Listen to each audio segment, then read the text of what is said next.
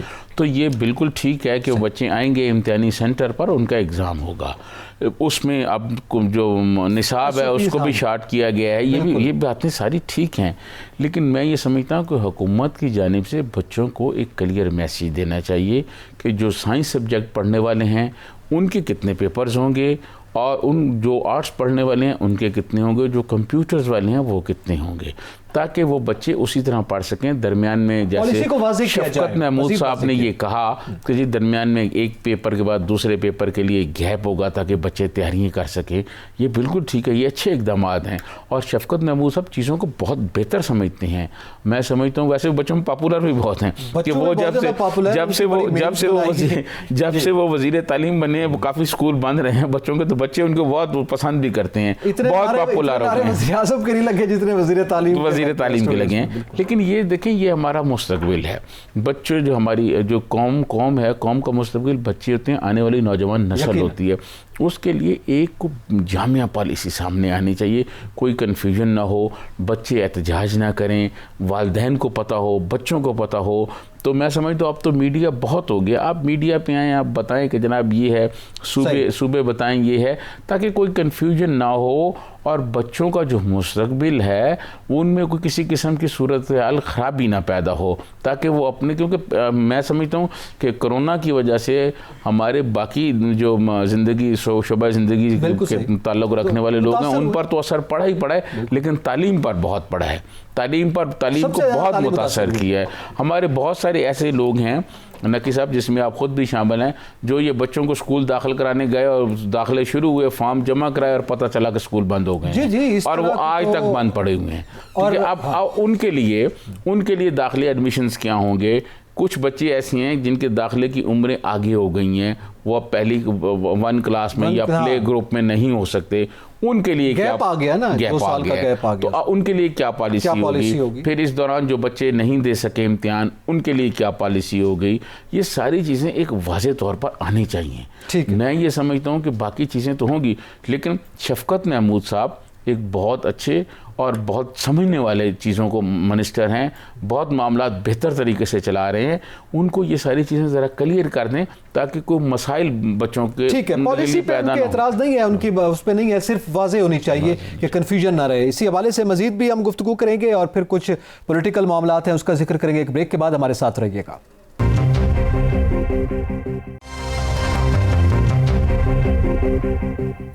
Welcome back ناظرین. اب ذکر کریں گے کہ کے پی کی اسمبلی میں قرارداد منظور ہوئی ہے کہ سرائیکی زبان کو پارلیمانی زبان کا درجہ دیا جائے, اور یہ قرارداد پاکستان پیپلز پارٹی کے پی کے اسمبلی کے ممبر ہیں احمد کنڈی صاحب, انہوں نے پیش کی تھی.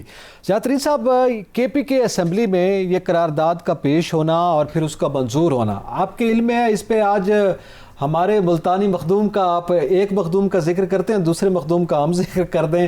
قاسم گیلانی صاحب نے بڑا ٹویٹ کیا ہوا ہے کہ جناب ہم مشکور ہیں احمد کنڈی صاحب کے, اور یہ پیپلز پارٹی کا ہی کمال ہے, وہ قومیتوں کی بات کرتی ہے.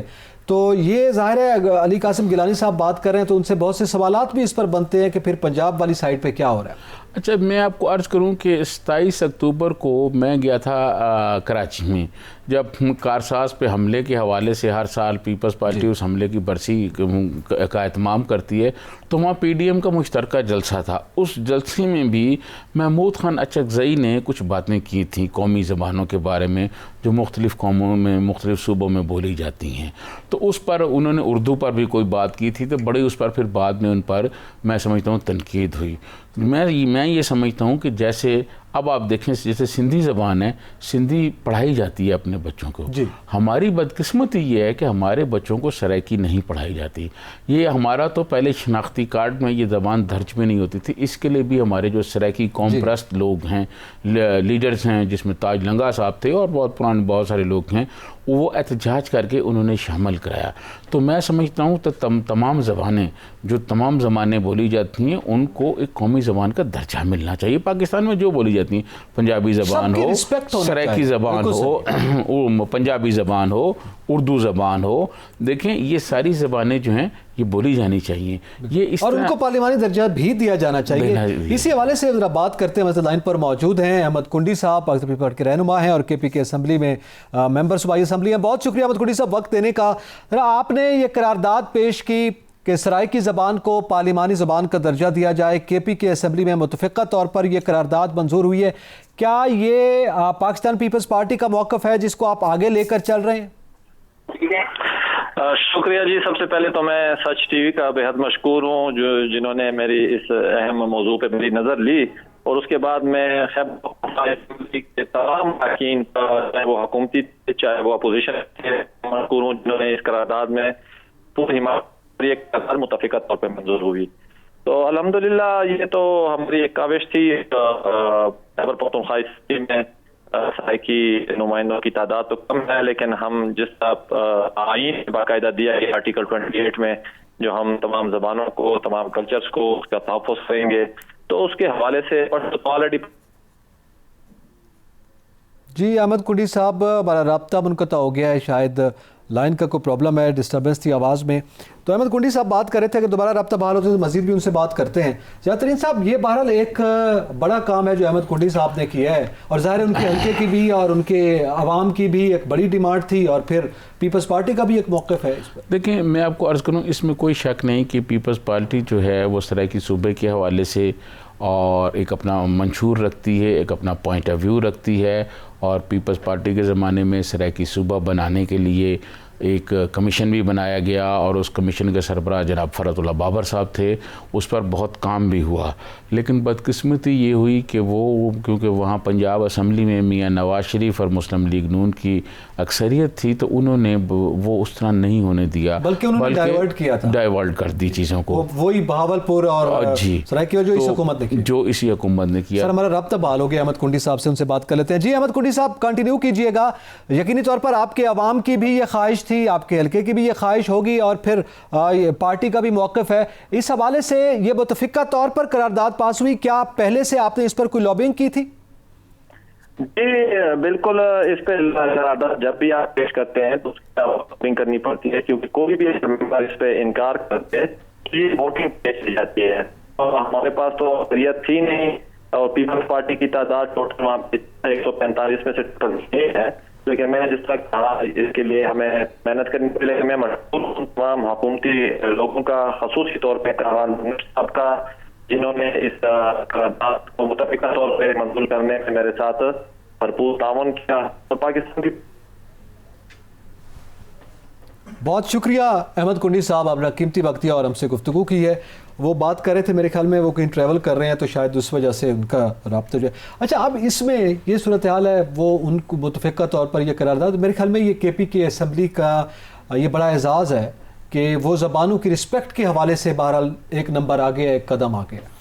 دیکھیں میں سمجھتا ہوں کہ ہمیں تمام پاکستان ایک کثیر القوم ملک ہے، اس میں مختلف قومیں رہتی ہیں. اس میں سندھی ہیں، اس میں سرائکی ہیں، اس میں بلوچ ہیں، اس میں پختون ہیں، اس میں پنجابی ہیں اور بہت سارے ہیں. تو یہ کثیر القوم ملک ہے اور اس ملک میں تمام جو قومیں آباد ہیں ان قوموں کی جو زبانیں ہیں ان کا احترام سب کے لیے ہے۔ اب جو آپ نے بات کی کنڈی صاحب کی کہ کنڈی صاحب نے کے پی اسمبلی میں کی، اب سوال یہ ہے پنجاب اسمبلی میں جو پنجاب اسمبلی میں ہمارے بڑے بڑے پلرز بیٹھے ہوئے ہیں اور جناب سرائکی محاذ کے نام پر انہوں نے الیکشن بھی لڑا اور محاذ بھی بنایا اور سرائکی قوم کو سرائکی صوبہ کے بھی لالی پاپ دیا اور کہا جی پہلے 100 دن میں اقدامات ہوں گے، پھر 2 صوبوں کی بات ہونی شروع ہو گئی، پھر اس کے بعد جناب وہاں 2 سیکٹریٹ بن گئے جی، اور بہاولپور، اور نہ ان کے پاس اختیارات ہیں نہ کچھ ہیں۔ سرائکی قوم جو ہے وہ اپنی محرومیوں کا رونا رو رہی ہے، سرائکی لوگ جو ہیں وہ بہت مشکلات کا شکار ہیں۔ سرائکی پورے ایریے میں جو جناب ذوالفقار علی بھٹو صاحب نے جو یونیورسٹیاں بنائی تھیں وہی یونیورسٹی ہیں، اس کے بعد کسی کو یہ نہیں ہوئی کہ کوئی 2-4 یونیورسٹیاں بنا دی جائیں۔ آپ ہمارا پورا تھل کا ایریا دیکھ لیں، ڈیرہ غازی خان، لیا، مظفر گڑھ، یہ آپ یہاں سے شروع ہو جائیں میاں والی سے بکھر تک، اور بکھر سے وہ مظفر گڑھ ملتان تک کوئی بڑا ہاسپٹل نہیں ہے۔ یہ میں سمجھتا ہوں یہ ہماری محرومی۔ ہمارے ساتھ ایک معروف دانشور ہیں حیدر جاوید سید صاحب اس لائن پر موجود ہیں۔ بہت شکریہ حیدر جاوید سید صاحب وقت دینے کا۔ سر، یہ کے پی کے اسمبلی میں سرائکی زبان کو پارلیمانی درجہ دینے کے حوالے سے قرارداد منظور ہوئی ہے، ظاہر ہے پھر یہاں پہ یہ سوال بھی اٹھتا ہے کہ احمد کنڈی صاحب کا تعلق پیپلز پارٹی سے ہے، تو پنجاب میں بھی کم ہی صحیح، ظاہر ہے وہاں پہ بھی اکثریت میں نہیں ہے، پیپلز پارٹی کے لوگ تو موجود ہیں، کیا وجہ ہے یہاں پہ یہ سوچ نہیں آئی یا یہ قدم نہیں بڑھایا جا سکا؟ نہیں، بہت شکریہ شہزاد ترین صاحب۔ میرا پہلی بات تو یہ ہے کہ کنڈی صاحب اور پیپل پارٹی کے پی کے دوستوں کی وجہ سے پہلے مطلب ہے کہ سرائکی زبان کو جو ہے وہ بنیادی تعلیم میں شامل کیا گیا پرائمری نصاب میں، اس کے لیے باقاعدہ قاعدے وغیرہ بھی بن گئے۔ اب یہ پارلیمانی زبان کے طور پہ بھی منظور ہو گئی، بہت خوشی کی بات ہے۔ تو زیر اسماعیل خان ٹانک کے علاقے جو ہیں سرائکی وسیب کا قدیم حصہ ہیں، جو لارڈ کرزن نے جو ہے وہ سرائکی وسیب سے الگ کر کے نئے صوبے NWFP میں شامل کیے تھے۔ جہاں تک پنجاب کا تعلق ہے، پیپلز پارٹی نے اپنی بساط کے مطابق سرائکی کے لیے جتنا کچھ پیپل پارٹی کر سکتی تھی پیپل پارٹی نے کیا ہے۔ میرا خیال ہے بطور سرائکی ہمیں پیپل پارٹی سے کوئی شکوہ نہیں ہے۔ پتہ یہ ہے کہ پیپل پارٹی کے اس وقت 6 ارکان ہیں پنجاب اسمبلی میں۔ وہ 6 ارکان کیا کر سکتے ہیں اگر سرائکی علاقے کے دوسرے ارکان ان کا ساتھ نہ دیں؟ ہاں، یہ ضرور ہو سکتا ہے کہ پیپلز پارٹی اس مرحلے میں پنجاب میں قرارداد پیش کرا کے یہ دیکھ لے کہ جن لوگوں نے سرائکی صوبے کے نام پر ووٹ دیے تھے وہ ان کے ساتھ کھڑے ہوتے ہیں یا نہیں۔ یہ ٹیسٹ کیس ہوگا، قوم کے سامنے ان کا نقاب اتر جائے گا۔ اگر وہ ساتھ دیں گے تو ٹھیک ہے، نہیں دیں گے تو قوم کو پتہ چل جائے گا کہ ایکسپوز ہو جائیں گے۔ بہت بہت اہم بات کی ہے آپ نے حیدر جاوید سید صاحب، یقینی طور پر یہ ایک بڑا نقطہ تھا۔ جاتے جاتے چونکہ وقت ختم ہو گیا زیادترین صاحب، میں آپ کا کمنٹ چاہوں گا اس پر۔ حیدر جاوید سید صاحب نے بہت خوبصورت بات کی، انہوں نے کہا کہ پیپلز پارٹی کے 6 اراکین صحیح، لیکن وہ جو ہیں وہ قرارداد لائیں تاکہ وہ جو سرائکی محاذ اور سرائکی صوبہ کے نام پر کرتے ہیں کم از کم وہ تو بے نقاب ہو جائیں گے، پھر سرائکی قوم کو پتہ چل جائے گا کہ کون ان کو دھوکہ دے رہا ہے اور کون سیاست کر رہا ہے اور کون واقعی ان کے حقوق کی پاسداری کر رہا ہے۔ ناظرین، اسی کے ساتھ ہی اعتزاز ذکیر سے جاترین کو اجازت دیجیے، اللہ حافظ۔